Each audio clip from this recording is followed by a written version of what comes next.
Guys, it's Eugene Mans once again, and i-update ko lang kayo kung bakit hindi ako nakapag-upload ng mga videos for the last few months kasi nang ibang bansa ako. And I'm sure yung mga subscriber ko nung dati pa alam nila yun kung bakit hindi ako nakapag-upload ng mga YouTube videos. And I promised last time na mag-upload ng videos while on board, pero akala ko madali pero hindi pala, at dahil sa mga rason na to. Una, yung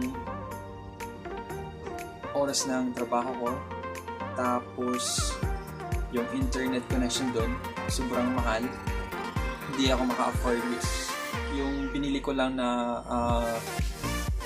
internet package, yung pang social media. So hindi siya kasama yung YouTube. Hindi ako makapag-upload, hindi ako makapag-download unless pag nasa port kami, may free internet sa mga port. Masyadong mahal yung mga internet doon.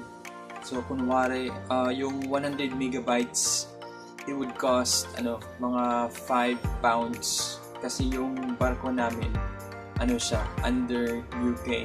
So pounds yung babayaran namin doon, hindi dollars. Pero yung sahod dollars, hindi siya pounds. Mas malaki yung amount ng pounds kaysa sa dollars.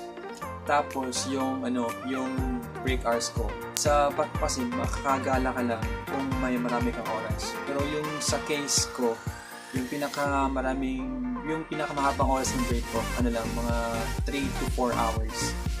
At minsan hindi ako nakalaba or hindi ako lumalabas kasi kulang sa oras at mas kailangan kong matulog or mas kailangan kong magpahinga kaysa lumabas. So mas pinili ko yung minsan-minsan.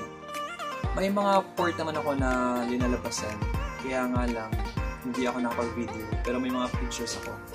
Ipapakita ko sa inyo on my next vlog. Gagawa ko ng parang photo compilation video sa mga pictures sa mga cities and countries na nabisita ko.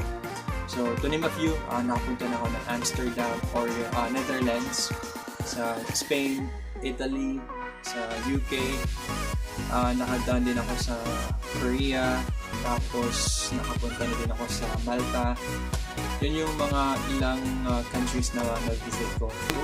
Pag-usapan natin yung cities, marami talaga. Kaya abangan nyo lang yung next video ko. Gagawa ko ng photo compilation video sa mga cities na na-visit ko for the last few months. At ngayon, dumating ako actually dito sa Pinas July 14. Nag-disembark ako sa barko July 12. So, siyempre yung papuntang uwi dito, it takes maybe a day para dumating dito sa Pinas. So yung flight ko from Malta, kasi yung home port namin Malta, kasi Mediterranean cruise kami dati. So from Malta to Istanbul to Manila, tapos Manila to Cebu. So I had 3 flights bago ako nakarating dito sa Cebu. And July 14 ako dumating, tapos syempre nagpahinga muna ako, muna ako sa probinsya, sa Bantayan Island. Tapos dito bumalik ako na may inaasikaso akong mga papers. Hanggang ngayon hindi ko pa natapos. And probably maybe by last week of August, pupunta or babalik ako sa Maynila para asikasuhin yung US visa ko. Katapos nun, balik naman ako dito sa Cebu. And then maybe spend time with my family. Tapos by September, babalik na ako sa barko. Balik trabaho na naman for 9 months. Yun.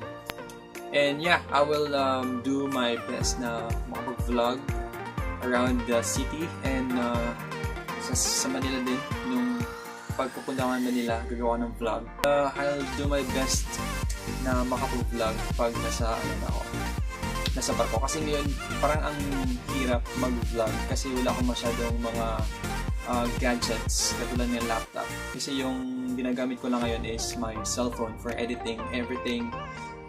Editing, sa pagkuha ng mga videos, lahat cellphone lang ginagamit ko ngayon. I have my netbook pero hindi niya kaya yung editing, lalo na pag 4K videos, yung mga ganun, pag multitasking na lahat hindi kaya ng netbook ko. So I'm planning to buy a laptop, tapos mamaya lang siguro yung G7X na Canon. Siguro pag-iipunan ko muna yun. Wala pang budget sa ngayon. And yeah, so I'm planning to buy those para mas efficient yung pag-edit ko ng mga videos at gaganahan ako sa pag-vlog. Kasi ngayon ang hirap-hirap talaga pag mag-edit ka na. Kasi mag-struggle ka, lalo na pag na-edit ka ng mga videos sa phone mo. Ang hirap pag sa cellphone ka nag-edit kasi hindi mo ma-maximize yung gusto mong gawin sa isang video. Kasi pag sa laptop, marami kang gawin eh. Tapos madali lang yung pag-edit ng mga videos pag nasa laptop ka. Yun lang muna yung update ko muna sa inyo guys. So, stay tuned for more videos. And once again guys, please don't forget to subscribe to my channel and hit like. If you like this video, please hit the like button. Alright, thank you guys and see you in my next video. Ingat!